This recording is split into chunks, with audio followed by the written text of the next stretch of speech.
Buen día, querido público sintonizador.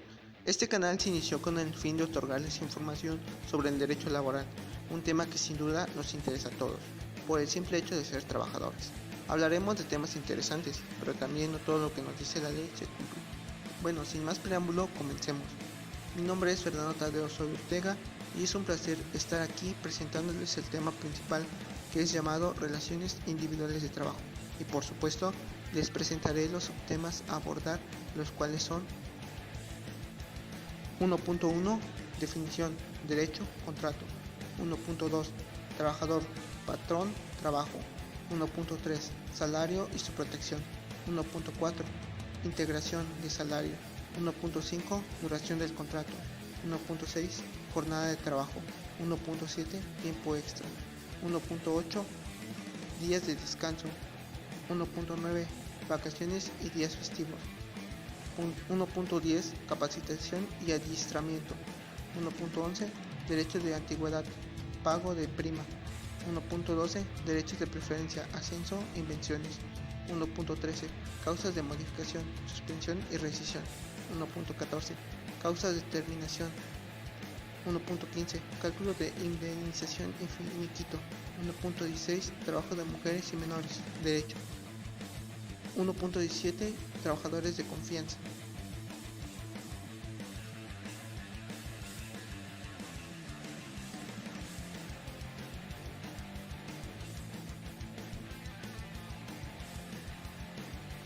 Claro que sí, compañero Fernando. ¿Qué tal, querido público? Buen día. Me presento. Mi nombre es Abigail Flores Cecilio y es un gusto estar aquí el día de hoy con ustedes, presentándoles esta gran variedad de subtemas. Pero permítanme hablarles a grandes rasgos de lo que vamos a abarcar el día de hoy. Como ya lo mencionó mi compañero, el tema principal del cual hablaremos es relaciones individuales de trabajo.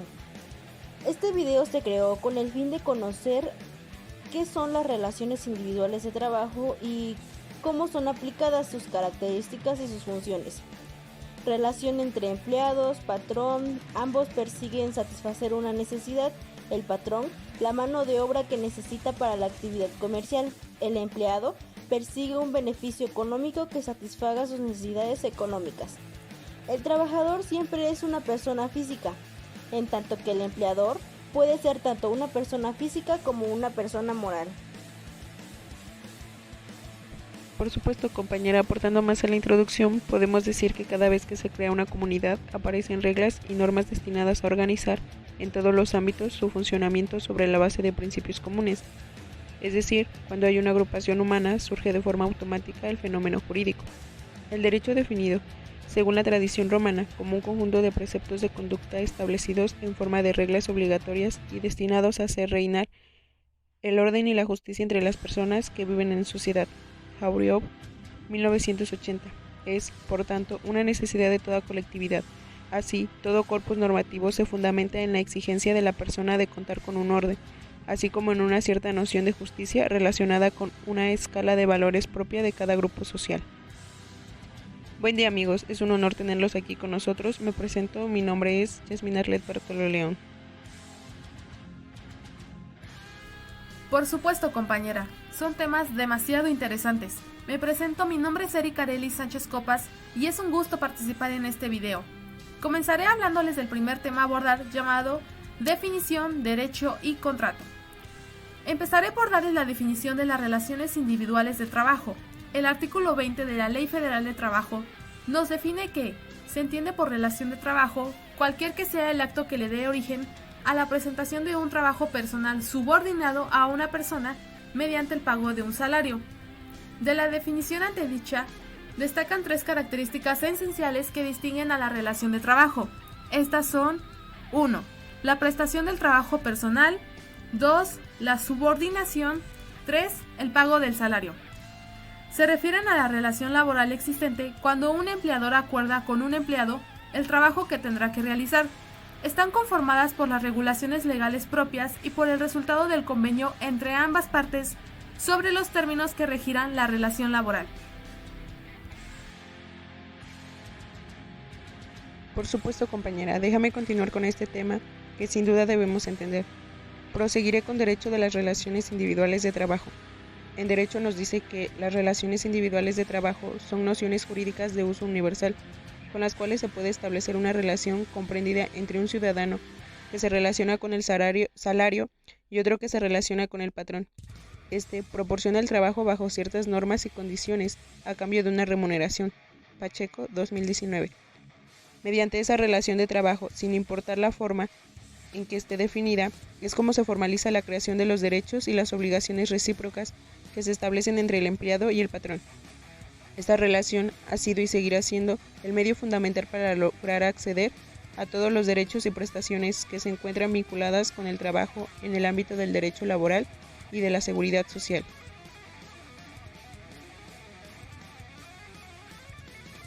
Claro que sí, compañero. Prosigo con lo siguiente, que es llamado contrato. Contrato individual de trabajo, cualquiera que sea su forma o denominación, es aquel por virtud del cual una persona se obliga a prestar a otra un trabajo personal subordinado mediante el pago de un salario. La prestación de un trabajo a que se refiere el párrafo primero y el contrato celebrado producen los mismos efectos. Artículo 20 de la Ley Federal del Trabajo.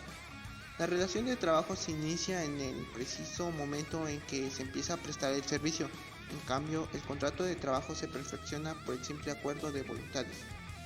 Se presume la existencia del contrato y de la relación de trabajo entre el que presta un trabajo personal y el que lo recibe. Artículo 21 de la Ley Federal del Trabajo.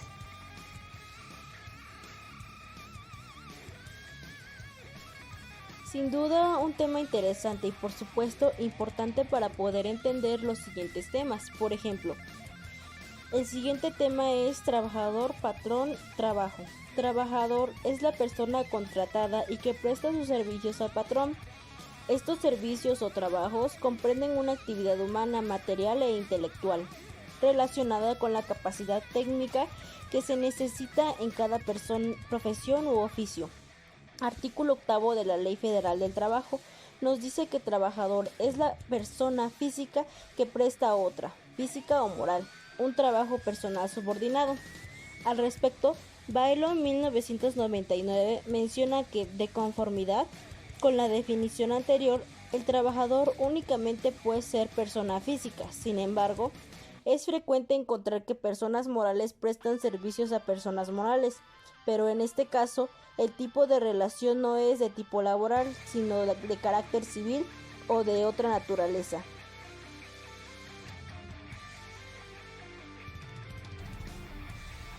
Prosiguiendo con el tema, les hablaré del patrón.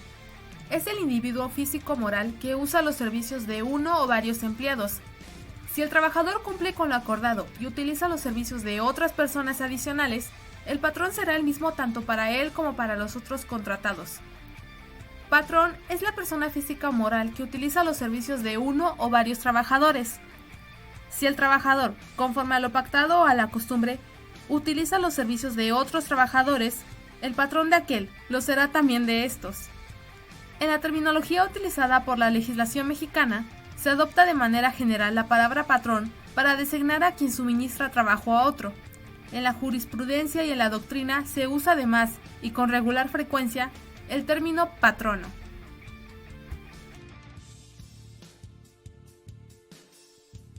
Así es, compañera. Déjame comentarles ahora lo que es el trabajo. Según Pablo Guerrera, es aquella actividad propiamente humana que hace uso de nuestras facultades, tanto físicas como morales e intelectuales, conducentes a obtener un bien o servicio necesario para la satisfacción propia y a veces ajena de algún tipo de necesidad. El trabajo siempre se relaciona con una necesidad y por lo tanto, todo trabajo tiene que generar un bien o un servicio útil para satisfacer algún tipo de necesidad humana.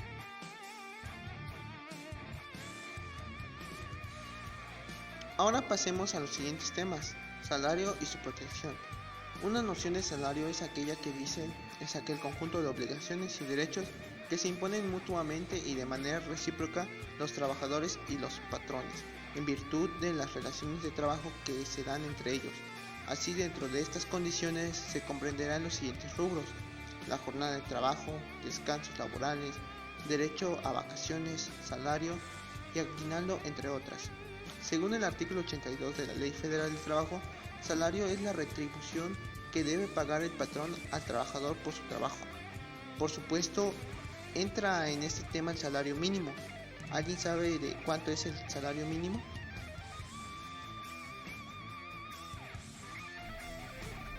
Actualmente, los salarios mínimos generales son de 185.56 pesos diarios en la zona libre de la frontera norte y 123.22 pesos diarios para el resto del país.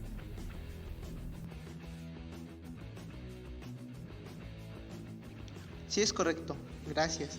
Y bueno, la doctrina social cristiana considera que el salario mínimo es aquel que satisface no solo las necesidades del trabajador en lo particular, esto es como individuo, sino también debe de tener el alcance de satisfacer las necesidades de su familia y placeres honestos. Claro que sí, compañero, pero por desgracia en México la determinación del salario mínimo no ha obedecido a estos parámetros de cuantificación, sino que esencialmente se ha fijado en base a intereses y criterios políticos. Los elementos económicos en manera alguna han sido un factor determinante para la conformación del salario mínimo. El salario se pagará directamente al trabajador. Solo en los casos en que esté imposibilitado para efectuar personalmente el cobro, el pago se hará a la persona que designe como apoderador mediante carta poder suscrita por 2 testigos. El pago hecho en contravención a lo dispuesto en el párrafo anterior no libera de responsabilidad al patrón. Artículo 100 de la Ley Federal del Trabajo.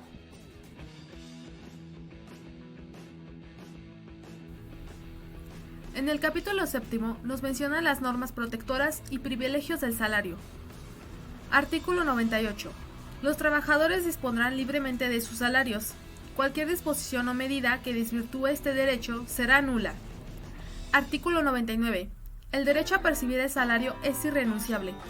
Lo es igualmente el derecho a percibir los salarios devengados. Artículo 100.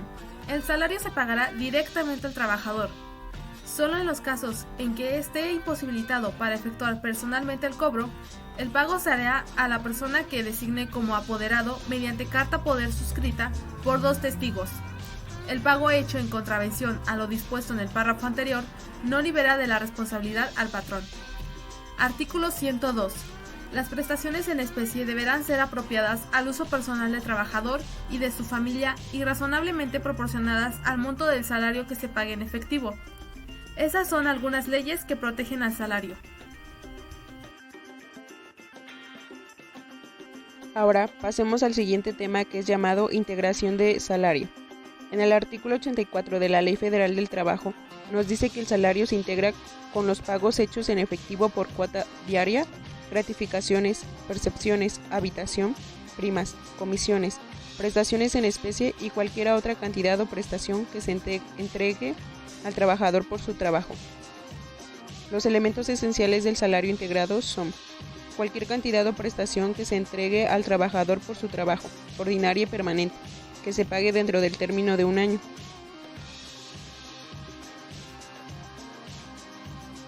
Claro que sí, compañera, pero también nos menciona que en el mismo capítulo, dentro del artículo 83, encontraremos que el salario puede ser fijado en unidad de tiempo, mes, quincena, semana, etc., unidad de obra, número de piezas, mediciones, trozos o conjuntos determinados sin atender al tiempo que se toma en realizarlos, comisión, cantidad que se cobra por realizar ventas. Para mejor comprensión les dejaremos un ejemplo explicado en la descripción de este video para que chequen cómo es que se determina el salario diario integrado.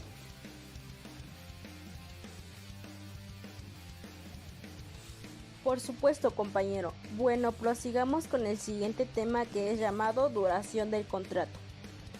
¿Cuál es la duración de la relación del trabajador? Las relaciones de trabajo pueden tener distintas duración, dependiendo del tiempo de trabajo para el que se contrata al trabajador. El trabajador puede ser contratado por obra determinada, tiempo determinado o tiempo indeterminado. En el contrato por obra determinada, el trabajador es un contratado por la relación de una obra específica, por ejemplo, la instalación de una red eléctrica. En este caso, la relación laboral solo dura el tiempo de la construcción y una vez concluida, la relación se dará por terminada. En dicho contrato será importante que se estipule la obra a realizar y el tiempo de duración. En el contrato por tiempo determinado o fijo, se conviene que el trabajador preste a su trabajo por tiempo determinado, fijado de común acuerdo con el patrón. En este contrato se mencionan las características del trabajo y su duración.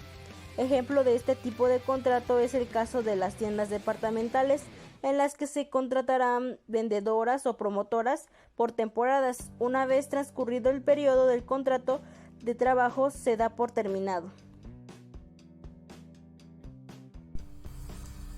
Claro que sí, compañera. Y por último tenemos el contrato por tiempo indeterminado, cuando no se ha fijado un plazo específico o la finalización de una obra determinada. Este tipo de relación laboral es común. De hecho, si en el contrato de trabajo no se menciona cuándo terminará la relación laboral, se entenderá que esta es por tiempo indeterminado. Como lo menciona el artículo 35 de la Ley Federal del Trabajo, las relaciones de trabajo pueden ser para obra o tiempo determinado, por temporada o por tiempo indeterminado, y en su caso podrá estar sujetos a pruebas o a capacitación inicial. A falta de estipulaciones expresas, la relación será por tiempo indeterminado.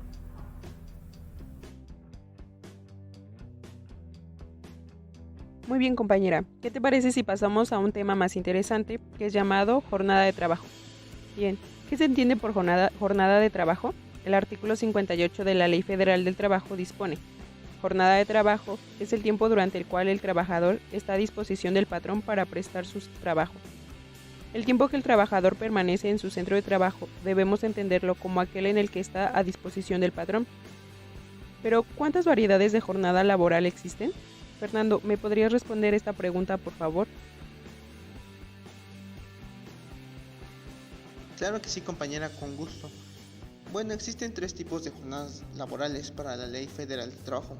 Diurna comprende de las 6 a las 20 horas, nocturna comprende de las 20 a las 6 horas del día siguiente, mixta, la integrada por un periodo de tiempo de la diurna y otro de la nocturna, siempre que el tiempo de horario nocturno no sea mayor a las 3 horas y media, pues de lo contrario se entenderá que es una jornada nocturna y no mixta.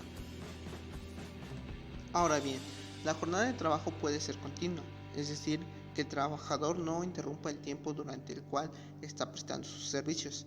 Sin embargo, en este caso la ley dispone que el patrón deberá otorgarle un descanso de por lo menos media hora, que regularmente se utiliza para tomar alimentos.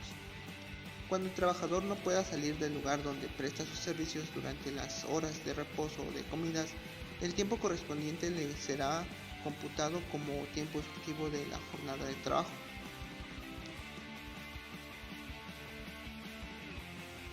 ¿Cuáles son los límites permitidos por la ley para la duración de la jornada? Por favor, Abigail, ¿me puedes responder la pregunta? Con gusto, compañero. La ley laboral también establece que la jornada de trabajo será de 8 horas diarias como máximo, tratándose de jornadas diurnas acumulando un máximo de 48 horas a la semana, 7 horas tratándose de jornada nocturna con 42 horas a la semana y 7 horas y media tratándose de jornada mixta, que completen 45 horas en el mismo periodo. El trabajador podrá trabajar voluntariamente por un periodo mayor al señalado con anterioridad, siempre y cuando las horas extraordinarias que trabaje o exceda de 3 al día ni de 3 veces a la semana.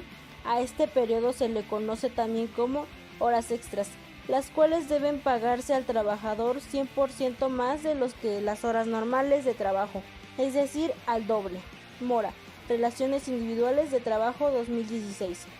Si por alguna causa el trabajador labora más de 9 horas extras a la semana, el patrón está obligado a pagarlas al 200% más que las horas normales, es decir, al triple. Claro que sí, compañera. Ya estás abarcando un poco del tema siguiente, que es llamado tiempo extra. La ley nos permite repartir las horas en los días de la semana para no trabajar el sábado por la tarde o cualquier otra modalidad equivalente, y será la empresa quien deberá definir el tiempo extra de acuerdo al contrato colectivo de trabajo o el reglamento interior de trabajo que tenga acordado con sus trabajadores. La jornada real de lunes a viernes puede tener un número mayor o menor de horas a las señaladas como máximas. Esto no significa que haya tiempo extra excedente. El tiempo extra doble es la prolongación por circunstancias extraordinarias de la empresa sin exceder de 3 horas diarias ni de 3 veces en una semana. Se pagarán dobles con 100% más de la cantidad que corresponden a las horas de la jornada. Para efectos del Seguro Social no será integrable al salario base de cotización. El tiempo extra sí triple es la prolongación del tiempo extraordinario de la jornada de trabajo que exceda de 9 horas a la semana. Los trabajadores no están obligados a prestar sus servicios por un tiempo mayor al permitido. Sin embargo, se obliga al patrón a pagar 200% más del salario normal a las horas de la jornada del trabajador, el tiempo excedente. Para efectos de Seguro Social se deben integrar como una partida variable al salario base de cotización.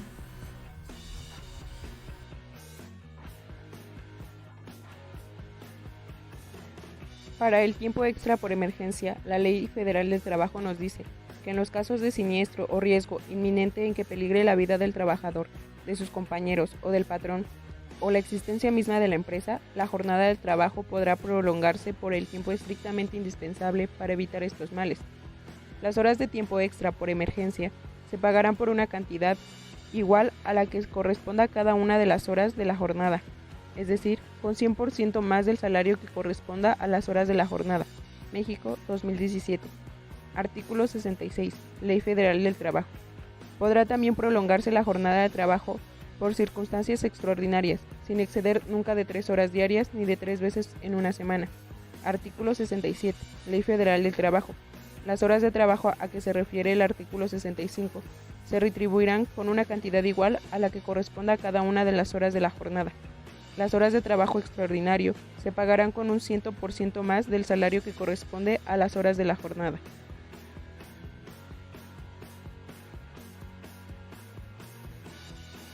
Interesante el tema de tiempos extra, pero ¿qué te parece si pasamos al siguiente tema que es llamado días de descanso? Un tema que para muchos es uno de los más importantes. El artículo 69 de la Ley Federal del Trabajo dispone: por cada 6 días de trabajo disfrutará el trabajador de un día de descanso, por lo menos con goce de salario íntegro. Tradicionalmente se ha procurado que el día de descanso designado a los trabajadores sea el domingo. Sin embargo, no siempre es así. Este se fijará de como un acuerdo entre el trabajador o sindicato y el patrón. En cualquier caso, el trabajador siempre debe disfrutar de un día de descanso, cuando menos, con goce de salario íntegro, es decir, que de la misma forma que los demás derechos establecidos en la ley laboral, el trabajador puede gozar de más de un día de descanso a la semana. Por ejemplo, tratándose de empleados bancarios, la ley de la materia prevé el derecho a disfrutar de 2 días de descanso a la semana.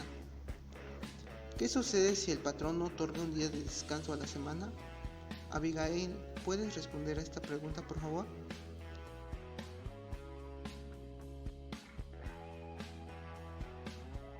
Claro que sí, compañero, con gusto.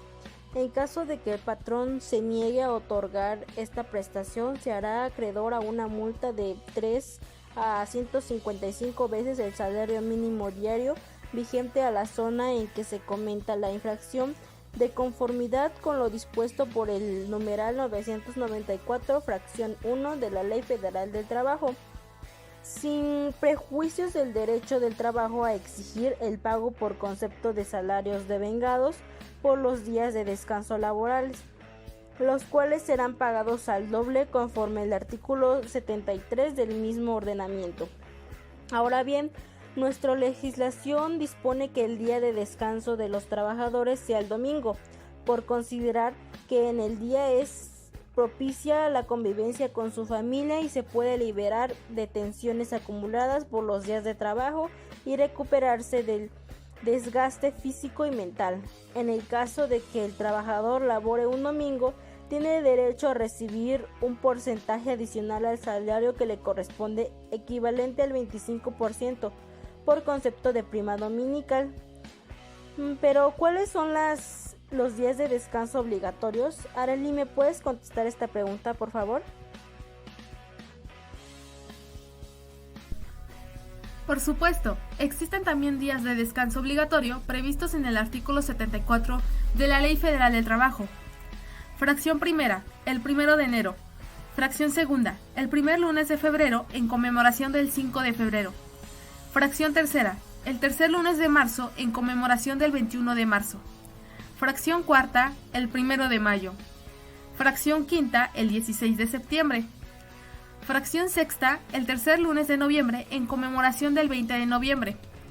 Fracción séptima, el 1 de diciembre de cada 6 años, cuando corresponda a la transmisión del Poder Ejecutivo Federal. Fracción octava, el 25 de diciembre. Y por último, la fracción novena, el que determine las leyes federales y locales electorales en el caso de elecciones ordinarias para efectuar la jornada electoral.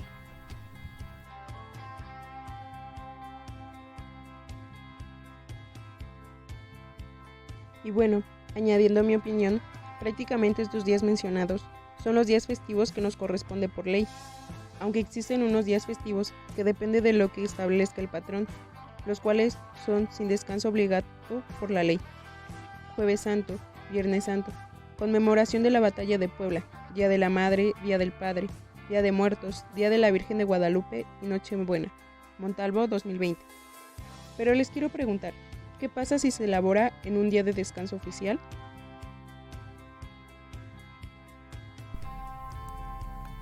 Yo puedo responderte a eso. Para ello tendríamos que hacer mención del artículo 75 de la Ley Federal de Trabajo, que nos establece lo siguiente. En los casos del artículo anterior, los trabajadores y los patrones determinarán el número de trabajadores que deban prestar sus servicios. Si no se llega a un convenio, lo resolverá el tribunal. Los trabajadores quedarán obligados a prestar los servicios y tendrán derecho a que se les pague, independientemente del salario que les correspondan por el descanso obligatorio, un salario doble por el servicio prestado. Lo que este artículo quiere decirnos es que ya con el salario diario, el patrón deberá pagar el triple del sueldo que reciben los trabajadores que van a laborar en ese día festivo.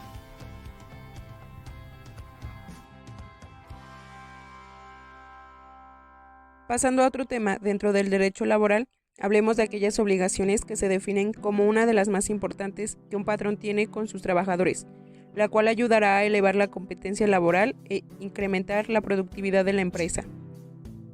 Claro, habla sobre la capacitación y el adiestramiento de los trabajadores de una empresa, ¿no?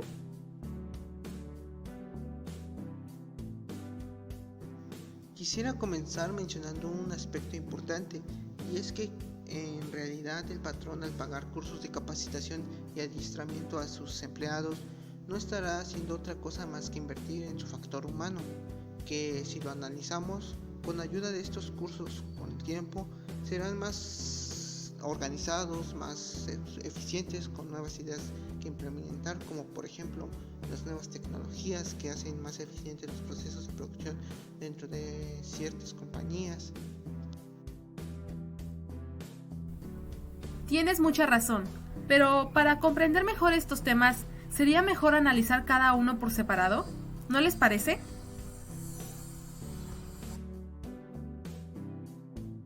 Así es. De acuerdo a esto, me gustaría mencionar a Hernández y Juárez, 2005, quienes indican que la capacitación y adiestramiento son conceptos que significan obligaciones distintas. Capacitar implica preparar al trabajador para el desarrollo y desempeño de un trabajo distinto al que normalmente realiza y que por regla general es mejor retribuido. Por otro lado, adiestramiento es mejorar y perfeccionar al trabajador en el desempeño del mismo trabajo que normalmente viene realizando. Yo tengo entendido que la capacitación es un proceso para mejorar la productividad de los empleados mediante programas de aprendizaje, logrando un continuo desarrollo de habilidades, elevando la competitividad tanto del empleado como la de las empresas. Por lo tanto, los programas de capacitación incluyen el apoyo que el patrón brinde a sus trabajadores para iniciar, continuar o completar ciclos escolares de educación básica, media o superior. Por ejemplo, en el caso de que un trabajador con 10 años de antigüedad dentro de la empresa, cuya educación máxima es preparatoria, desea ascender y se interesa en ocupar el puesto de gerente de recién creación, El patrón podrá pagar los cursos para completar los estudios de licenciatura del trabajador requeridos para desempeñar el puesto de nueva creación. Aunque también la capacitación se encuentra frecuentemente relacionada con la contratación de nuevos colaboradores, y a estos se les capacita en las herramientas y procesos utilizados dentro de la organización.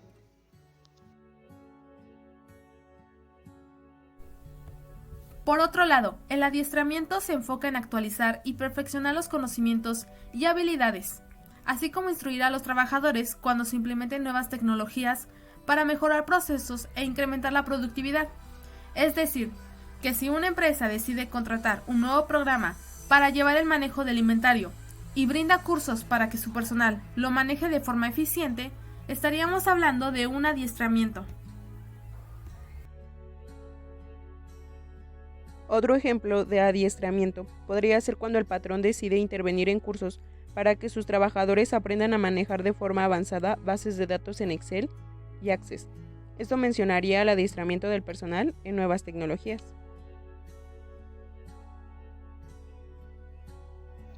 Son acertados esos ejemplos, pero al hablar de adiestramiento, también podríamos mencionar la instrucción hacia los colaboradores respecto a los riesgos y peligros a los que están expuestos al realizar sus actividades, es decir, la educación con respecto a las disposiciones oficiales en temas de seguridad, salubridad y medio ambiente de trabajo que apliquen en su caso.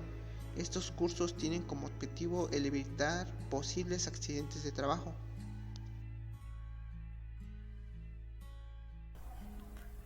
Bueno, todo esto se escucha muy favorecedor para los trabajadores de las distintas ramas laborales. Mas, sin embargo, la mayoría de patrones encuentra esto como un gasto innecesario para sus empresas y no lo aplica en su estructura. Entonces, ¿de qué sirve todo esto dentro del derecho laboral?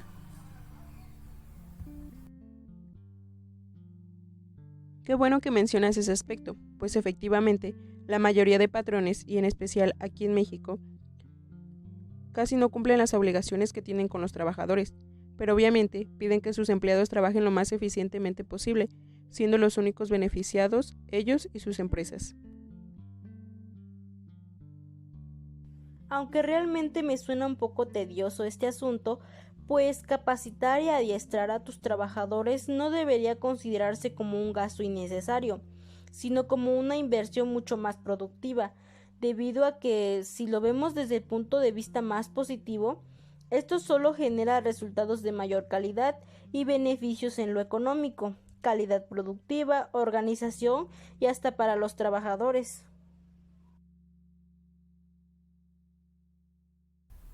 Así es, compañeros, pero aunque algunos patrones no están de acuerdo con la capacitación y adiestramiento, ya que, como lo menciona, lo consideran un gasto innecesario, la Constitución y la Ley Federal del Trabajo obligan al patrón a proporcionarlo a sus trabajadores.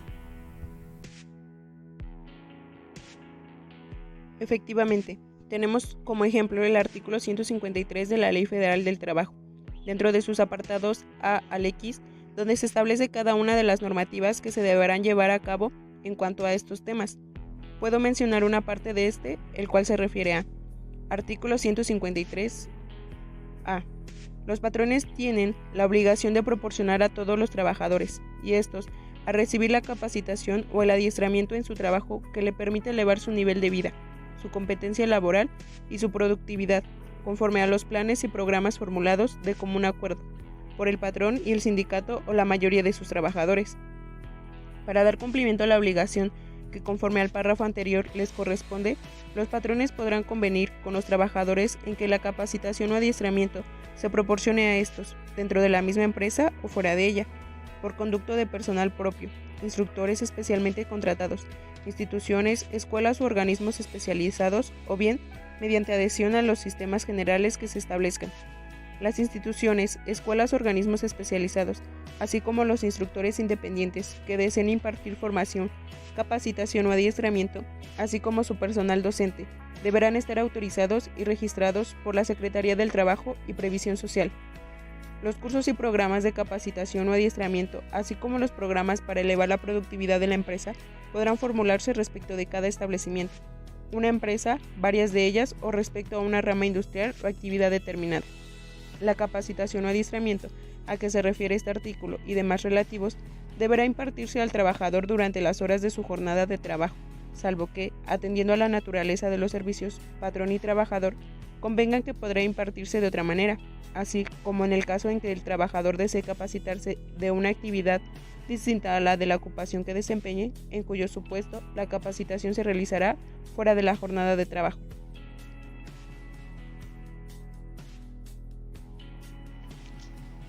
Ahí lo tenemos. Lo que establece la Ley Federal de Trabajo es exactamente lo mismo que hemos mencionado desde su definición, y aparte, si podemos notarlo, de lo mencionado en la primera parte de esta ley, se dice que se podrá llegar a tener acuerdos entre patrón y trabajador para que a ambos les resulte este intercambio de beneficios. Así es, lamentablemente es una situación que la mayoría de empresas aquí en nuestro país aún no logran entender.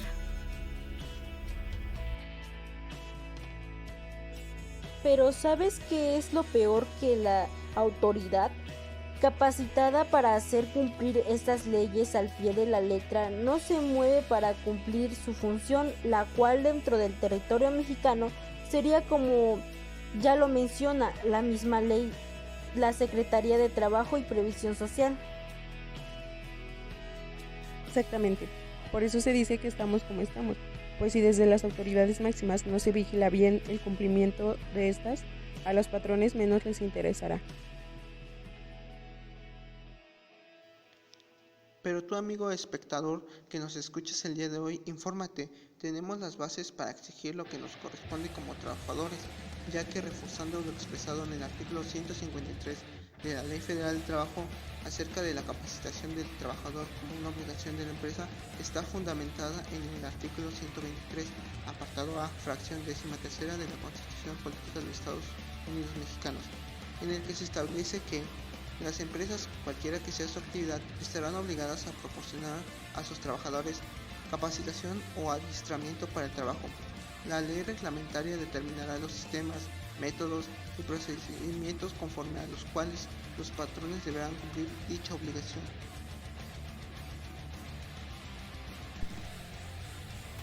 Entonces, no hay por qué no pedir lo que corresponde a cada uno a la hora de entrar en un trabajo, para tener un trabajo de calidad.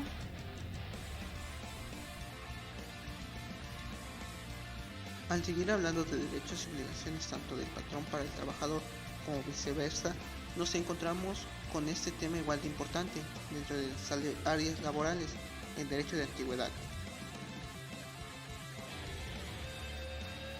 Se dice que la antigüedad no es un derecho, sino que es un hecho jurídico del cual se desprenden derechos, ya que es un acontecimiento natural que produce consecuencias de derecho. La antigüedad ha ido generando, dentro del derecho del trabajo, toda una serie de derechos que corresponden a la naturaleza de la relación de trabajo, y es por ello que, en la actualidad, la antigüedad es objeto, y seguirá siéndolo, de una amplia reglamentación jurídica.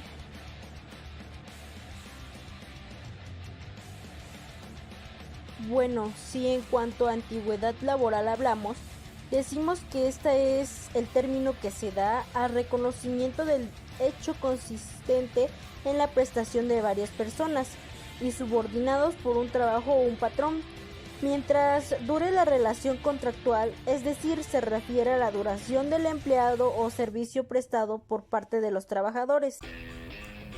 Concuerdo contigo, pues como su nombre lo dice, la antigüedad laboral se refiere al tiempo que una persona ha estado empleada en una organización. Por ejemplo, alguien que ha trabajado en una compañía por 20 años tiene una antigüedad considerablemente mayor que quien entró apenas el año pasado. En la Ley Federal del Trabajo, en su título cuarto, Derechos y obligaciones de los trabajadores y de los patrones, capítulo cuarto, en sus artículos 154 al 162, habla acerca de este tema, en especial el artículo 154, que se refiere a los trabajadores de planta, y los mencionados en el artículo 156, trabajadores sin contrato, tienen derecho en cada empresa o establecimiento a que se determine su antigüedad. Una comisión integrada con representantes de los trabajadores y del patrón formulará el cuadro general de las antigüedades, distribuido por categorías de cada profesión u oficio. y ordenará se le dé publicidad. Los trabajadores inconformes podrán formular objeciones ante la comisión y recurrir la resolución ante el tribunal. La antigüedad laboral es un tema que suena muy interesante, ya que hace referencia al reconocimiento de la prestación de tu trabajo después de un tiempo determinado. Pero, ¿cómo se calcula la prima de este derecho? Como ya lo mencionamos anteriormente, el artículo 162 de la Ley Federal del Trabajo. Respecto a esto menciona lo siguiente: los trabajadores de planta tienen derecho a una prima de antigüedad de conformidad con las normas siguientes. La prima de antigüedad consistirá en el importe de 12 días de salario por cada año de servicio. 2. Para determinar el monto del salario se estará lo dispuesto en los artículos 485 y 486. 3. La prima de antigüedad se pagará a los trabajadores que se separen voluntariamente de su empleo, siempre que hayan cumplido 15 años de servicios, por lo menos. Asimismo, se pagará a los que se separen por causa justificada y a los que sean separados de su empleo, independientemente de la justificación o injustificación del despido. 4. Para el pago de la prima en los casos de retiro voluntario de los trabajadores, se observarán las normas siguientes. A. Si el número de trabajadores que se retire dentro del término de un año no excede del 10% del total de los trabajadores de la empresa o establecimiento, o de los que de una categoría determinada, el pago se hará en el momento del retiro. B. Si el número de trabajadores que se retire excede del 10%, se pagará a los que primeramente se retiren y podrá diferirse para el año siguiente el pago a los trabajadores que excedan de dicho porcentaje. C. Si el retiro se efectúa al mismo tiempo por un número de trabajadores mayor del porcentaje mencionado, se cubrirá la prima a los que tengan mayor antigüedad y podrá diferirse para el año siguiente el pago que corresponda a los restantes trabajadores. 5. En caso de muerte del trabajador, cualquiera que sea su antigüedad, la prima que corresponda se pagará a las personas mencionadas en el artículo 501. Y 6. La prima de antigüedad a que se refiere este artículo se cubrirá a los trabajadores o a sus beneficiarios, independientemente de cualquier otra prestación que les corresponda. Este tema me parece muy importante para los trabajadores, en especial para aquellos que ya llevan varios años laborando en la empresa, aún más tanto si la separación fue por renuncia justificada o despido, el empleado deberá recibir el monto establecido por la ley. Ahora, anuando a esto, podemos hablar de los derechos de presencia, ascenso e inversiones. Me gustaría empezar. Uno de los derechos de los trabajadores es la prioridad que tienen estos para ocupar un puesto vacante o de nueva creación con respecto a otras personas. A este se le llama derecho de preferencia. Si citamos la ley, en los artículos 154, 155 y 156 de la Ley Federal del Trabajo, se plantea este tema. Artículo 154. Los patrones estarán obligados a preferir en igualdad de circunstancias a los trabajadores mexicanos respecto de quienes no lo sean, a quienes les hayan servido satisfactoriamente por mayor tiempo, a quienes no teniendo ninguna otra fuente de ingreso económico tengan a su cargo una familia, a los que hayan terminado su educación básica obligatoria, a los capacitados respecto de quienes no lo sean, a los que tengan mayor aptitud y conocimientos para realizar un trabajo y a los sindicalizados respecto de quienes no lo estén. Si existe contrato colectivo y este contiene cláusula de admisión, la preferencia para ocupar las vacantes o puestos de nueva creación se regirá por lo que disponga el contrato colectivo y el estatuto sindical. Se tiende por sindicalizado a todo trabajador que se encuentre agremiado a cualquier organización sindical legalmente constituida. Disculpa que te interrumpa, pero al escuchar esto me ha surgido una duda. ¿Cómo se debe de aplicar los derechos de preferencia en las empresas? Bueno, si la empresa ya tiene un contrato colectivo vigente con la cláusula de admisión, la preferencia de los empleados para ocupar las vacantes o los puestos de nueva creación se llevará a cabo conforme a lo indicado en esta cláusula de admisión del contrato colectivo y el estatuto sindical. Así es. Como lo menciona el artículo 155 de la Ley Federal del Trabajo, los trabajadores que se encuentran en los casos del artículo 154 y que aspiren a un puesto vacante o de nueva creación, deberán presentar una solicitud a la empresa o establecimiento indicando su domicilio y nacionalidad.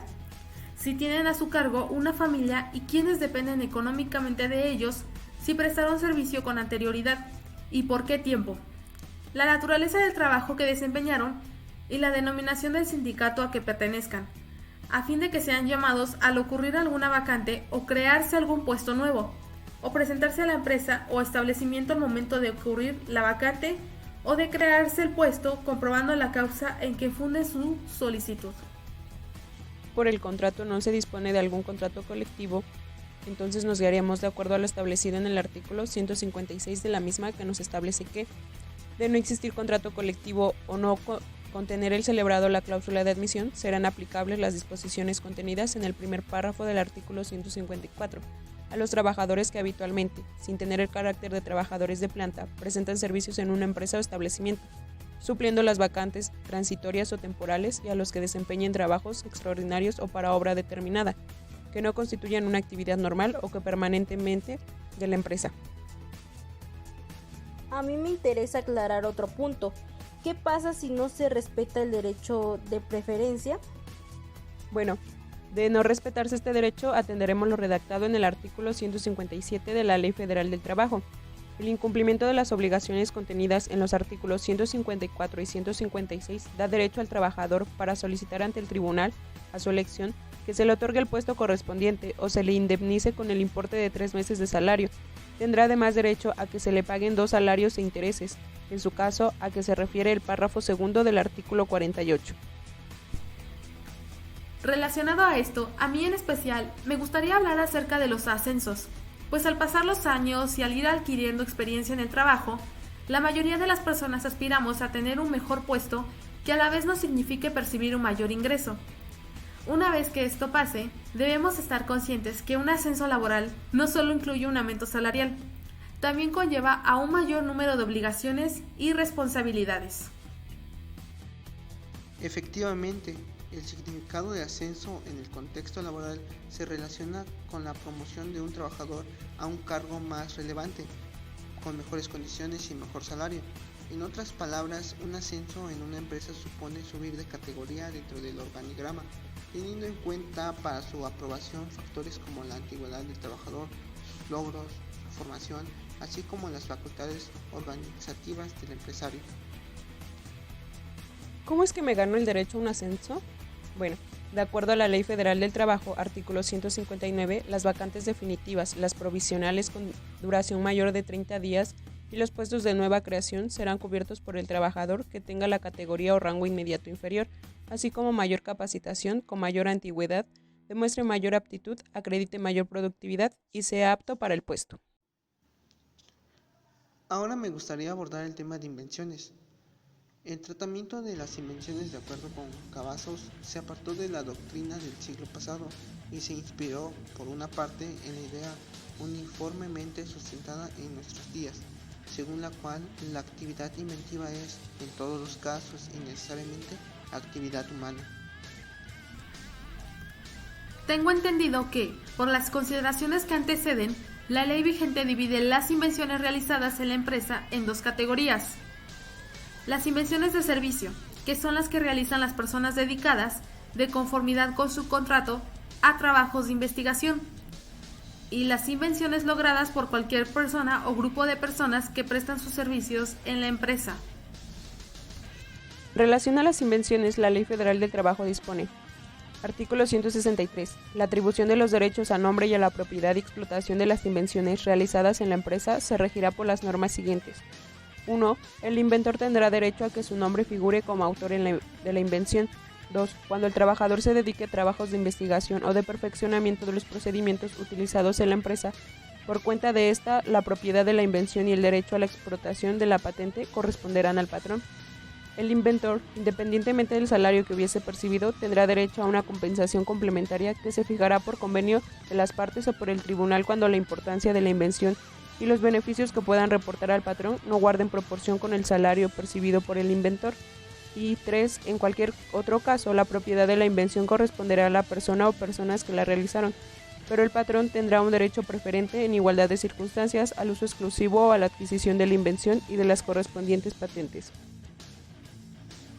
Ahora bien, pasando a otros temas, el cual es la modificación colectiva de las condiciones de trabajo, así como la suspensión, rescisión y terminación de las mismas, dan origen a conflictos de orden económico, que se resuelven mediante sentencias colectivas, ya que la decisión que dicta el árbitro o juez mediador en un conflicto son las resoluciones que recaen únicamente y exclusivamente en los conflictos de orden jurídico. De acuerdo con el artículo 426 de la Ley Federal del Trabajo, nos establece que los sindicatos de trabajadores o los patrones podrán solicitar en los tribunales la modificación de las condiciones de trabajo contenidas en los contratos colectivos o en los contratos ley, cuando existan circunstancias económicas que la justifiquen y cuando el aumento del costo de la vida origine un desequilibrio entre el capital y el trabajo. Claro, compañero, y desde luego, el juicio de solicitud que implica dicha modificación se debe tramitar y ajustar a lo dispuesto en los artículos 398 y 419, fracción primera, y se tramitará de conformidad con las disposiciones para conflictos colectivos de naturaleza económica. En mi opinión, esto puede ser teórico, ya que por lo que está establecido en los artículos 448 y 902 de la Ley Federal del Trabajo, expresa que cualquier emplazamiento a huelga suspende la tramitación de los conflictos de orden económico y por lo tanto, cuando el patrón inicia un juicio de esta naturaleza, el sindicato simplemente procede a emplazar a huelga y el patrón se queda sin conflicto y con huelga. Buen punto, compañera. Pero ahora pasando a lo de la suspensión colectiva de las relaciones de trabajo, recurriremos a lo establecido en el artículo 427 de la Ley Federal del Trabajo, lo cual nos establece lo siguiente: son causas de suspensión temporal de las relaciones de trabajo a una empresa o establecimiento. Fracción primera: la fuerza mayor o el caso fortuito no imputable al patrón, o su incapacidad física o mental o su muerte, que produzca la consecuencia necesaria, inmediata y directa, la suspensión de los trabajos. Fracción segunda: la falta de materia prima no imputable al patrón. Fracción tercera: el exceso de producción con relación a sus condiciones económicas y a las circunstancias del mercado. Fracción cuarta: la incosteabilidad de la naturaleza temporal, notoria y manifiesta de la explotación. Fracción quinta: la falta de fondos y la imposibilidad de obtenerlos para persecuciones normal de los trabajos si se comprueba plenamente por el patrón. Fracción séptima: la falta de administración por parte del Estado de las cantidades que se haya obligado a entregar a la empresa con las que hubiese contratado trabajos o servicios siempre que aquellas sean indispensables. Fracción séptima: la suspensión de labores o trabajos que declare la autoridad sanitaria competente en los casos de contingencia sanitaria. Pero para suspender las labores en una empresa, ¿qué debe hacerse? Debe plantearse el conflicto de orden económico ante los centros de conciliación y tribunales que correspondan, lo cual siempre no es eficaz o no se tiene el efecto que se espera. Yo quisiera agregar que se debe considerar el artículo 428 de la misma, lo cual nos dice: la suspensión puede afectar a toda una empresa o establecimiento o a parte de ellos. Se tomará en cuenta el escalafón de los trabajadores a efecto de que sean suspendidos los de menor antigüedad. Pero, ¿qué reglas existen o se deben de seguir para los casos de suspensión anterior mencionadas? Según lo establecido en el artículo 429 de la Ley Federal del Trabajo, que en los casos señalados en el artículo 427 se observarán las normas siguientes.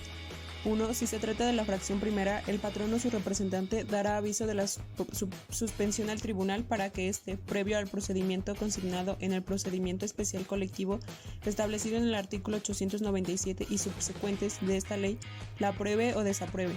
2. Si se trata de las fracciones tercera a la quinta, el patrón, previamente a la suspensión, deberá tener la autorización del tribunal de conformidad con las disposiciones para conflictos colectivos de naturaleza económica. 3. Si se trata de las fracciones segunda y sexta, el patrón, previamente a la suspensión, deberá contener la autorización del tribunal de conformidad con las disposiciones contenidas en el procedimiento especial colectivo establecido en el artículo 897 y subsecuentes de esta ley. Y 4. Si se trata de la fracción séptima, el patrón no requerirá aprobación o autorización del tribunal y estará obligado a pagar a sus trabajadores una indemnización equivalente a un día de salario mínimo general vigente por cada día que dure la suspensión sin que pueda exceder de un mes. Lo anterior son para efectos del patrón, pero ahora, ¿cuáles son los casos en los que los trabajadores pueden tener una suspensión de trabajo? Yo te puedo responder esa pregunta. Para eso tendré que citar el artículo 42 de la Ley Federal del Trabajo, que dice lo siguiente: son causas de suspensión temporal de las obligaciones de prestar el servicio y pagar el salario, sin responsabilidad para el trabajador y el patrón. Fracción primera, la enfermedad contagiosa del trabajador. Fracción segunda, la incapacidad temporal ocasionada por un accidente o enfermedad que no constituye un riesgo de trabajo. Fracción tercera, la prisión preventiva del trabajador seguida de sentencia absolutoria.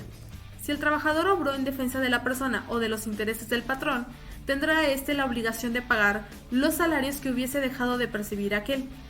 Fracción cuarta, el arresto del trabajador. Fracción quinta, el cumplimiento de los servicios y el desempeño de los cargos mencionados en el artículo 5 de la Constitución y el de las obligaciones consignadas en el artículo 31, fracción tercera de la misma Constitución. Fracción sexta, la designación de los trabajadores como representantes ante los organismos estatales.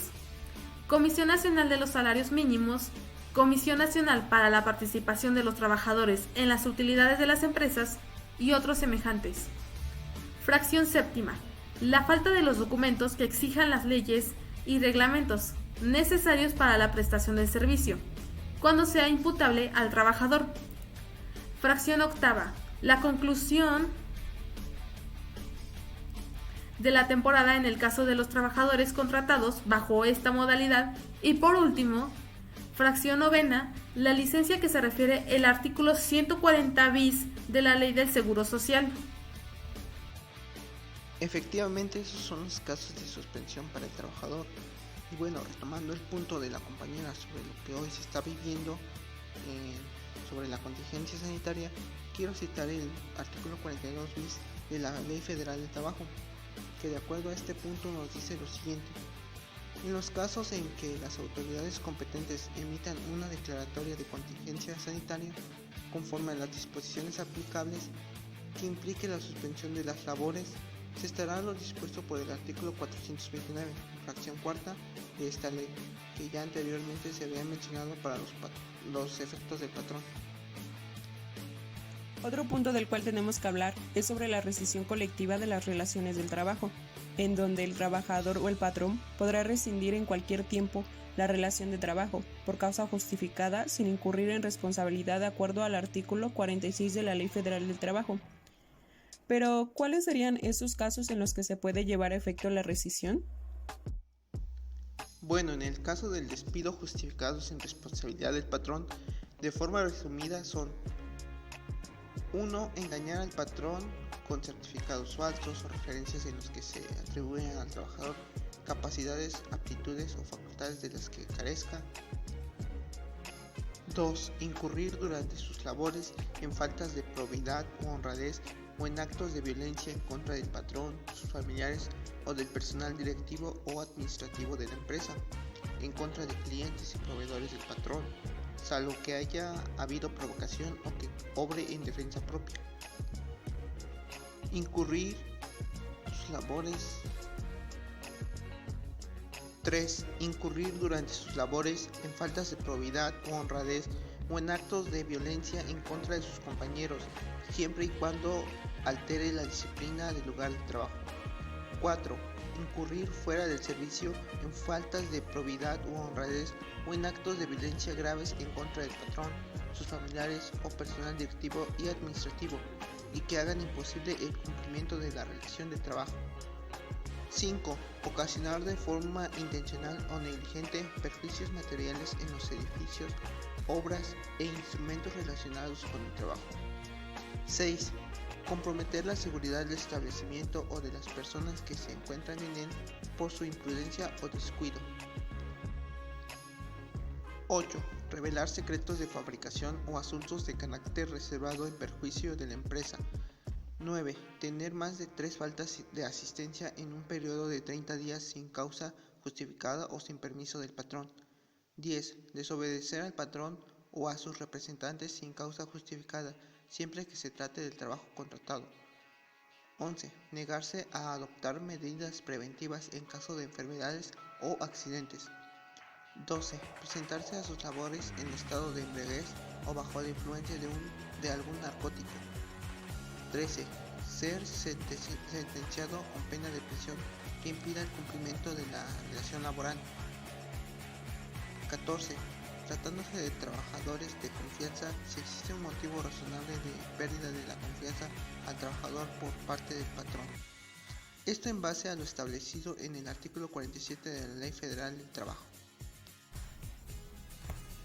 Muy bien, compañero. Y para eso el patrón notificará personalmente y por escrito al trabajador de la rescisión de la relación laboral a través del aviso de rescisión, el cual podrá contener por lo menos la siguiente información: lugar y fecha en que se expide el aviso, nombre de la persona a quien se dirige el aviso, narración circunstanciada de las conductas del trabajador que dan lugar a la rescisión laboral y la fecha o fechas en que se cometieron, fundamentos legales de la rescisión laboral, nombre y firma del patrón o de su representante legal.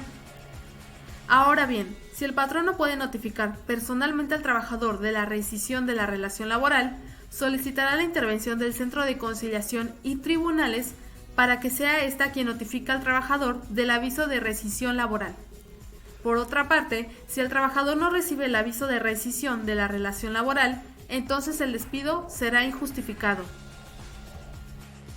Y bueno, ahora es momento de saber las causas de rescisión sin responsabilidad del trabajador, los cuales son: engañar al trabajador al proponerle el trabajo respecto de las condiciones de trabajo, incurrir el patrón, sus familiares o cualquiera de sus representantes dentro del servicio en faltas de probidad u honradez, actos de violencia, hostigamiento y o acoso sexual, malos tratos contra el trabajador, cónyuge, padres, hijos o hermanos, incurrir el trabajador, sus familiares o sus trabajadores fuera del servicio en faltas de probidad u honradez, actos de violencia, hostigamiento y o acoso sexual, malos tratos contra el trabajador, cónyuge, padres o hermanos, si las conductas son de tal manera graves que hacen imposible el cumplimiento de la relación de trabajo, reducir el patrón el salario del trabajador, no recibir el trabajador salario correspondiente en la fecha o lugar convenidos, sufrir el trabajador prejuicios causados o maliciosamente por el patrón en sus herramientas o útiles de trabajo, la existencia de peligro grave para la seguridad o salud del trabajador o de su familia, comprometer el patrón por su imprudencia o descuido la inseguridad del establecimiento o de las personas que se encuentren en él, exigir el patrón actos, conductas o comportamientos al trabajador que menoscaben o atenten contra su dignidad.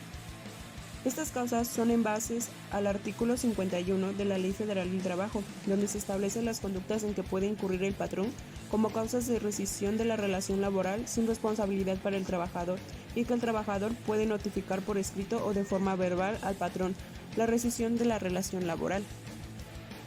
Claro, compañera.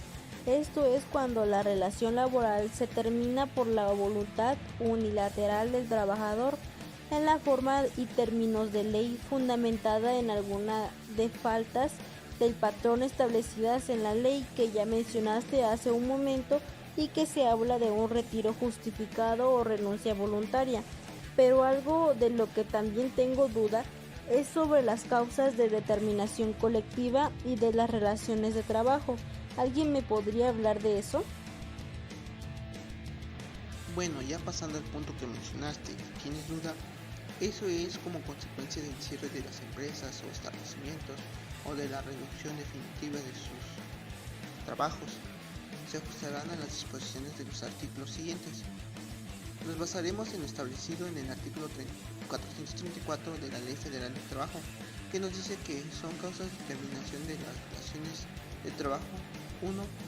La fuerza mayor o el caso fortuito no imputable al patrón, o su incapacidad física o mental o su muerte, que produzcan como consecuencia necesaria, inmediata y directa la terminación de los trabajos.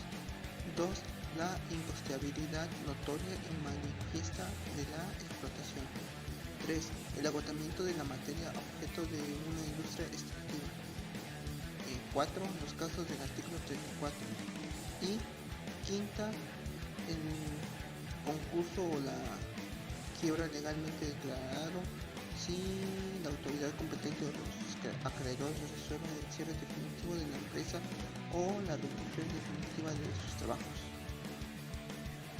Bien, Tadeo, y en los casos anteriormente señalados se observarán las normas siguientes según lo establecido en el artículo 435 de la Ley Federal del Trabajo. 1. Si se trata de las fracciones primeras y quintas, se dará aviso de la terminación al tribunal para que éste, previo al procedimiento especial colectivo establecido en el artículo 897 y subsecuentes de esta ley, la apruebe o desapruebe. 2. Si se trata de la fracción tercera, el patrón, previamente a la terminación, deberá obtener la autorización del tribunal de conformidad con las disposiciones contenidas en el procedimiento especial colectivo, establecido en el artículo 897 y subsecuentes de esta ley. Y 3. Si se trata de la fracción segunda, el patrón, previamente a la terminación, deberá obtener la autorización del tribunal de conformidad con las disposiciones para conflictos colectivos de naturaleza económica. Además, en el artículo 436 de la misma ley, nos dice que, en los casos de determinación de los trabajos señalados en el artículo 434, salvo el de la fracción cuarta, los trabajadores tendrán derecho a una indemnización de 3 meses de salario y a recibir la prima de antigüedad a que se refiere el artículo 162. Y el artículo 439 se dispone de lo siguiente. Cuando se trate de la implantación de maquinaria o de procedimientos de trabajo nuevos, que traiga como consecuencia la reducción de personal, a falta de convenio, el patrón deberá obtener la autorización del tribunal de conformidad con lo dispuesto en el procedimiento especial colectivo establecido en el artículo 897 y subsecuentes de esta ley. Los trabajadores reajustados tendrán derecho a una indemnización de 4 meses de salario más 20 días por cada año de servicios prestados o la cantidad estipulada en los contratos de trabajo si fuese mayor, y a la prima de antigüedad a que se refiere el artículo 162. Además, en el artículo 436 de la misma ley, nos dice que, en los casos de determinación de los trabajos señalados en el artículo 434, salvo el de la fracción cuarta, los trabajadores tendrán derecho a una indemnización de 3 meses de salario y a recibir la prima de antigüedad a que se refiere el artículo 162. Y el artículo 439 se dispone de lo siguiente. Cuando se trate de la implantación de maquinaria o de procedimientos de trabajo nuevos, que traiga como consecuencia la reducción de personal, a falta de convenio, el patrón deberá obtener la autorización del tribunal de conformidad con lo dispuesto en el procedimiento especial colectivo establecido en el artículo 897 y subsecuentes de esta ley. Los trabajadores reajustados tendrán derecho a una indemnización de 4 meses de salario más 20 días por cada año de servicios prestados o la cantidad estipulada en los contratos de trabajo si fuese mayor, y a la prima de antigüedad a que se refiere el artículo 162. Muchas gracias, compañeros. Ahora sé que en el caso que yo esté trabajando y me despidan por hacer recorte del personal, ya que habrá maquinaria que pueda hacer mi trabajo, primero deben tener autorización la empresa de hacer dicho recorte y que debo de recibir una indemnización que me corresponda por ley, aunque seriamente creo que en muchas ocasiones esto se pasa por alto. Solo te despiden y bueno, luego tienes que buscar trabajo por necesidad, dinero para poder satisfacer tus necesidades. Y esto pasa porque no se tiene conocimiento de nuestro derecho. Por otra parte, esto lleva a un proceso y se necesita tiempo y dinero, para lo que hay personas que mejor optan por no pelear y buscar algún nuevo trabajo. El siguiente tema es sobre los cálculos de indemnización definitiva. Y bueno, la indemnización, o también conocida como liquidación, es la obligación patronal de otorgar una suma de dinero al trabajador o a sus familiares por la suspensión total o parcial del trabajador por causa injustificada o por daño sufrido, incapacidad o muerte. Tal como lo oyeron, cuando un trabajador pierde su trabajo, el patrón recompensará su liquidación con 3 meses de salario. Aplica igualmente para un trabajador que tuvo algún tipo de incidente en su lugar de trabajo. La empresa o el patrón está obligado a pagarle una buena cantidad de dinero que cubra completamente los gastos requeridos para su recuperación previa.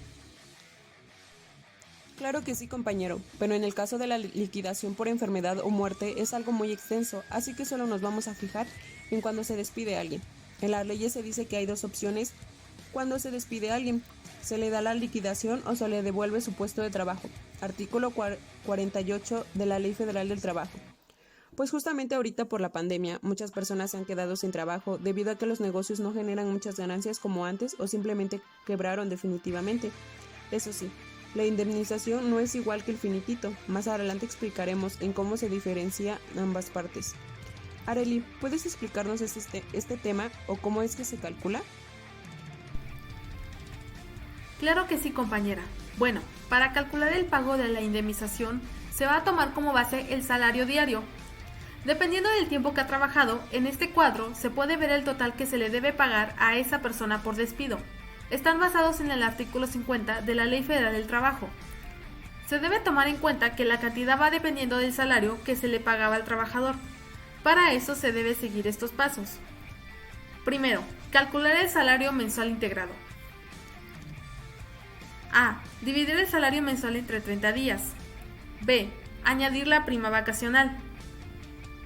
Para obtener la prima vacacional, se multiplica el salario diario por los días de vacaciones que le corresponde, dependiendo del tiempo que estuvo laborando, por el porcentaje de la prima, que es del 25%. Al obtener el resultado, se divide entre 365, que corresponde al total de días que conforman el año, para así obtener la prima vacacional. C. Calcular el aguinaldo. Tomar el salario diario y multiplicarlo por 15 días. Dividir entre 365 para obtener su equivalente diario. Así se obtiene el aguinaldo. A continuación, se debe sumar el salario diario más la prima vacacional diaria y el aguinaldo. Para finalizar, se multiplica el salario diario integrado por 30 para así obtener el salario mensual integrado. Compañera Abigail, ¿puedes proseguir con el siguiente punto? Claro que sí, compañera, con gusto. 2. Estimar la indemnización. Para calcular los 3 meses de salario de indemnización por despido, solo hay que multiplicar el salario mensual integrado por 3. De ser necesario, para estimar la indemnización de 20 días de salario por los 12 años de trabajos, simplemente se multiplica el salario diario integrado. 3. Obtener la prima de antigüedad. Si el salario diario del trabajador excede el doble del salario mínimo vigente, se considerará este último. Debido a que en este caso no es así, se tomará el salario diario integrado para multiplicarlo por 24 días, 12 días por cada año de trabajo. Déjame proseguir con el punto siguiente, que es determinar la liquidación. Se suman los 3 meses de salario, más los 20 días de salario por año y más la prima de antigüedad. Así es como se calcula la indemnización. Ahora vamos por el finiquito. Se dice que el finiquito es la suma de la parte proporcional del aguinaldo, la parte proporcional de tus vacaciones y otras prestaciones que contemples tu contrato, tales como bonos, comisiones o fondo de ahorro. La diferencia del finiquito con la indemnización es que lo último se obliga a darle al trabajador por un despido o accidente, mientras que el finiquito es una documentación que define el término de la relación laboral. Para calcular el finiquito se realizan dos. El primero, se debe dividir el sueldo mensual en este curso entre los 30 días y se multiplicará por el número de días trabajados de este. Y el otro, se calcula las vacaciones pendientes, que es traducir el número de días de vacaciones que corresponden hasta ese momento y calcular el número de días pendientes. Pero ahora, ¿qué les parece si pasamos al siguiente tema, que es sobre el trabajo de mujeres y menores? ¿Cuáles son sus derechos y qué obligaciones contrae al traer al mundo laboral?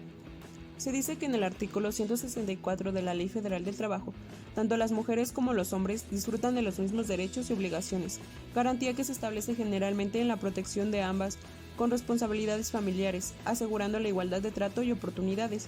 En caso de las mujeres que están en etapa de gestación, ¿qué trabajos nos pueden ejercer estando en este estado? Arely, ¿me puedes responder a esta pregunta, por favor? Claro que sí. Bueno, no está permitido en lugares insalubres o peligrosos, en trabajo nocturno industrial, ni en establecimientos comerciales o de servicio después de las 10 de la noche, así como en horas extraordinarias. Pero, ¿a qué se refiere con lugares peligrosos e insalubres? Bueno, son las que por su naturaleza están expuestas a lugares que no cuentan con un espacio limpio y seguro, manejan líquidos o materiales no aptos para los humanos o donde se realizan trabajos pesados. ¿Qué ejemplo? Un ejemplo serían los hospitales. Justamente por la pandemia por el COVID, muchas personas que trabajan ahí se cuidan bastante para evitar ser contagiados. Aunque lamentablemente varios han caído ante la enfermedad, no sería sano que una mujer embarazada trabaje en este momento, que por cierto en el artículo 168 lo indica. Como todo trabajo, para la mujer que es mamá o está a punto de convertirse, en el artículo 170 tienen derecho a un descanso temporal de 6 semanas antes de la fecha de parto y otros 6 posteriores al parto, además de que los 6 meses para el periodo de lactancia, todo eso manteniendo su salario íntegro. Sin contar que también tienen derecho a guarderías para no abandonar su trabajo. Cambiando de tema, en el caso de los menores de edad que quieren trabajar, ¿cuánta es la edad mínima para trabajar? Compañera Abigail, ¿puedes respondernos esta pregunta? Por supuesto, bueno, la edad mínima para trabajar es a los 15. Antes de eso se debe contar con un certificado médico en donde indique que son aptos para el trabajo. Al igual que las mujeres embarazadas, hay varias condiciones como trabajos donde no pueden estar, ¿no?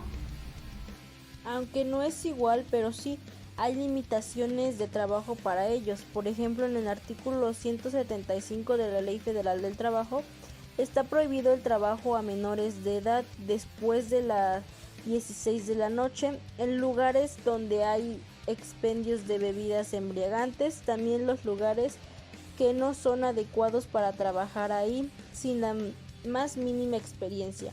Aparte, en el artículo 176 de la Ley Federal del Trabajo se mencionan los lugares insalubres y peligrosas por las que el menor podría estar expuesto. Ahora, la jornada máxima no deberá pasarse de las 7 horas, artículo 177 de la Ley Federal del Trabajo. Además, está prohibido que trabajen en días de descanso y trabajar en horas extras. Si este último sucede, se le debe pagar más del extra de su salario. Artículo 178 de la Ley Federal del Trabajo. Pero a final de cuentas, ningún patrón respeta como lo indica la ley. Además de que también hay padres que fuerzan a sus hijos, aún siendo más chicos, a trabajar. Eso es lo triste. A ellos no les importa la integridad de sus niños, sino el dinero extra que ganarán. Aunque existan leyes, la gente no va a entender que es riesgoso, más por la situación actual. Aquí es muy común que maquiladores contraten a menores de edad. Si es decisión de ellos está bien, aunque la mayoría no tienen estudios elementales. Pero es muy cansado porque laboras de 10 o hasta más horas. Hay en ocasiones que cuando los trabajos no llegan a terminarlo entre semana, o como lo tenían planeado, se quedan fines de semana o hasta madrugada para avanzar un poco más. En mi experiencia personal. Un tema que sin duda es muy interesante, por último, les toca a los trabajadores de confianza.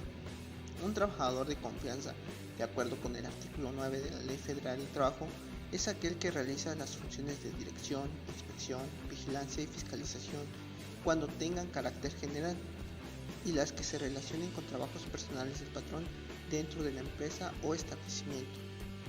Puede ser que en cualquier lugar de trabajo el patrón tenga, por decir, a su mano derecha, al que le tiene la absoluta confianza de que dicha persona tiene la capacidad de manejar su empresa como debe ser.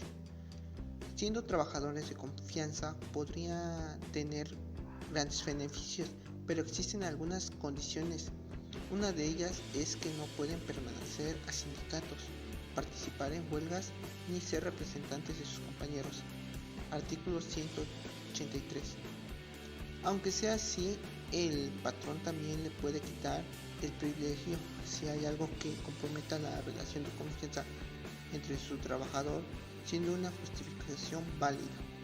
Artículo 185.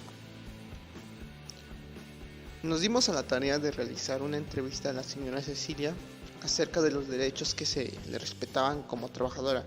Escuchemos la entrevista con atención. Bueno, señora Cecilia, le voy a hacer unas preguntas, y me las va respondiendo. Bueno, aquí la primera pregunta nos dice que ¿cuánto tiempo laboraste en este lugar?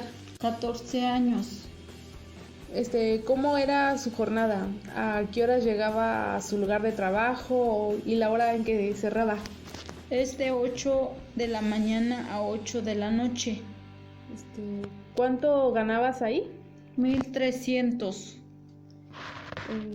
¿Tu patrón alguna vez te ha dado vacaciones?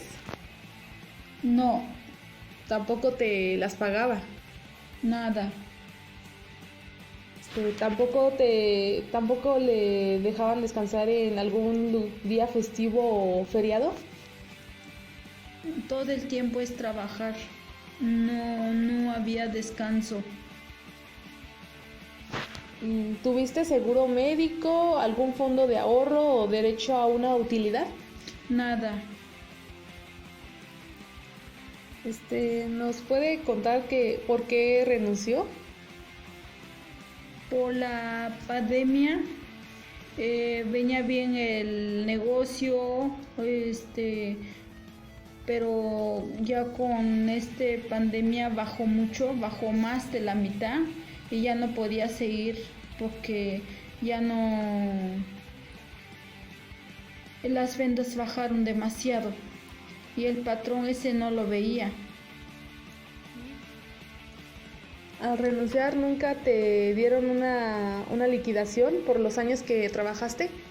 No, porque yo renuncié al trabajo, ya no soporté más. Pues era mucha la presión, ¿no? Sí, ya no completaba la cuenta, lo del diario, y eso ya no le gustó al patrón. Pues bueno, eso es todo por mi parte. Muchas gracias por responderme a mis preguntas. Sí, señorita Erika, gracias, muy amable. En mi opinión, el hecho de saber que trabajar en un día festivo tiene sus beneficios y derechos, que los puedo reclamar sin ningún problema, puesto que está en la ley, no los garantiza, ya que en dadas ocasiones el patrón toma muy en cuenta eso, se percata del conocimiento de tus derechos como trabajador, verá que tu contratación le saldrá muy cara, y lo que él busca son trabajadores que se desempeñen bien y no reclamen tanto sus derechos. Empleados que su costo no sea mayor de lo que él tiene estimado y después te puede despedir injustificadamente, buscando la manera como librarse libremente de ti, por lo que algunos trabajadores optan por aceptar lo que el patrón les pagaría por un día festivo de trabajo o de labor. Defender nuestros derechos lleva tiempo y realmente gana el que aguante el proceso. Desgraciadamente eso es la realidad. Vivimos en un país en donde, aunque estén establecidos los derechos de los trabajadores, se violan. Los patrones no las respetan y terminando dando lo que ellos ofrecen, aunque se encuentran establecidas las cosas de recién dentro de la ley y que son responsabilidad del patrón. Ellos buscarán la manera de que el culpable de dicha rescisión del contrato de trabajo seas tú, así que en la mayoría de los casos esto no nos ayuda en nada. Ahora, para poder finalizar, pasemos con las conclusiones. Por favor, Yasmín, ¿puedes empezar por darnos tu conclusión? ¿Qué es lo que nos puedes aportar? Hemos llegado al final de este podcast. Hemos aprendido cuáles son las bases del derecho laboral, la funcionalidad que tienen en la sociedad y cómo se supone mejorarían el ambiente laboral. Sabemos que como país las leyes en ocasiones suelen estar de más. La mayoría de los empleadores empresariales solo buscan un beneficio personal y los trabajadores emplean en malas condiciones. Actualmente, con la situación que estamos viviendo, esta crisis que ha azotado al mundo, podemos darnos cuenta aún más de las injusticias que se viven en el campo laboral, que nuestro país necesita un cambio, más bien que se cumplan con lo ya establecido en las normas reguladoras. Ejemplo claro es el que acaban de escuchar de parte de la señora Cecilia, quien dedicó 14 años de su vida a un trabajo y cuando ella decidió que era momento de dejarlo porque ya no le convenía ni a ella ni a su empresa, la empresa se deslindó de ella sin importarles el tiempo que dedicó a su trabajo. Desde mi punto de vista, este es un hecho lamentable, pero la realidad de muchos de los trabajadores del país. que las empresas no tomen en cuenta todos sus derechos y simplemente hagan lo mejor que les parezca con sus empleados. Para nosotros como futuros profesionistas, conocer lo maravilloso que se plantean las leyes que estudiamos, pero en realidad ver que fuera de las aulas el mundo es completamente distinto, es algo sumamente decepcionante. Necesitamos cambiar, necesitamos exigir mejores condiciones de las que se dan para poder ser un mejor país y no el México que somos ahora. Y bueno, como lo acabamos de ver en la entrevista que se realizó, podemos notar que prácticamente se le estaban violando todos los derechos que tenía como trabajadora, que de hecho es trabajadora, entonces le correspondían más derechos. De vacaciones le correspondía mucho por los años de trabajo, y también el hecho de trabajar en días de descansos y días festivos pues es muy lamentable. Por eso recalco que es muy importante también conocer los derechos que tenemos como trabajadores. Esto tiene que ver también con la necesidad, puesto que a veces los patrones o los dueños de las empresas o del lugar donde se busque trabajo se aprovechan porque pues como uno tiene la necesidad de trabajar, y si no se trabajó, pues prácticamente no lo contrata. Entonces es de eso que se aprovechan los dueños, y pues ni modo, el contrato queda bajo sus condiciones. En mi opinión final, solo puedo decir que es muy triste que en México no toman en serio los derechos de los trabajadores y que están más a favor de los patrones. Como decían mis compañeros, ellos solo buscan a quienes son de aguantar sus abusos y están conscientes de que, si un trabajador les lleva la contraria, se ganarán un despido. Es por eso que las personas no duran mucho tiempo en los empleos por estas situaciones, y pues algunos toman la decisión de ir a otros lugares e incluso fuera del país donde les están yendo muy bien.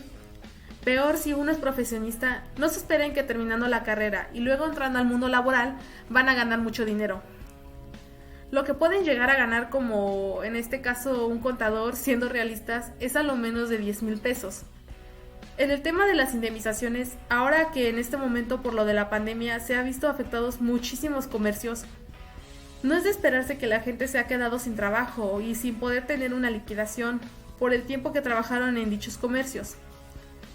Por eso debemos tener el carácter de reclamar a los patrones y exigir mejores condiciones de trabajo, a tener un seguro médico tanto para los empleados como a sus hijos, de respetar sus horarios de trabajo y de tener un salario justo para atender las necesidades de cada trabajador.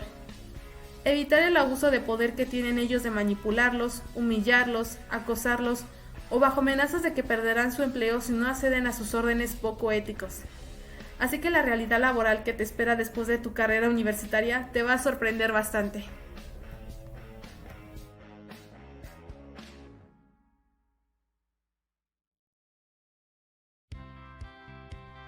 Uno de los temas que para mí son de interés es el salario y las jornadas de trabajo, que tenemos por derecho al salario mínimo, que es de 123.22 pesos diarios.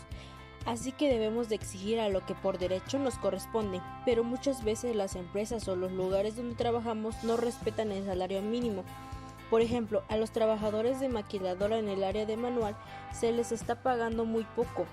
Un trabajador semanalmente se le está pagando 700 pesos diarios, y si el empleado llegara a faltar, se le descuentan 200 pesos al día, cuando esta cantidad no es lo que gana diariamente. A lo que gana diariamente es de 140 pesos diarios, son 60 pesos a los cuales se le está descontando.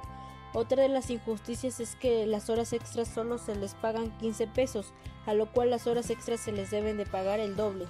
Un punto interesante que me llamó la atención es lo que está ganando semanalmente, 700 pesos, prácticamente te alcanza para nada. Ahora, si hablamos de un padre de familia de 4 hijos, ese salario no es para tener un nivel de vida económico decoroso. No podrá tener una vida estable ni él ni su familia, a lo cual tenemos por derecho, como lo menciona la Ley Federal del Trabajo en el artículo 3. Nos menciona que debemos de tener una vida digna y la salud para los trabajadores y sus familiares dependientes. Y ahora que hablamos de salud, en las maquiladoras en el área de manual no se le proporciona el seguro social, a lo cual contradice lo que está escrito en la Ley Federal del Trabajo. Otro punto es que no se le pagan los días de descanso, que por derecho tienen, y es con goce de salario como lo disputa en la Ley Federal del Trabajo.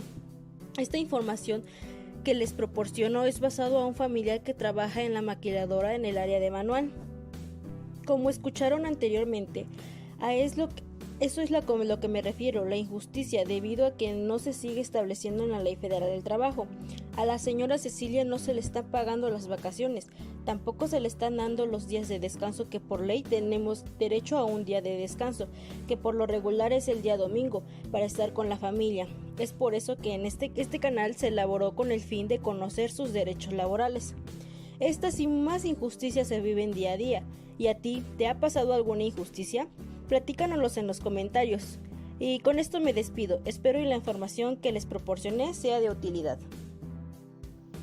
Bueno, público, hemos llegado al fin de este podcast. Nos despedimos, agradecemos tu atención prestada.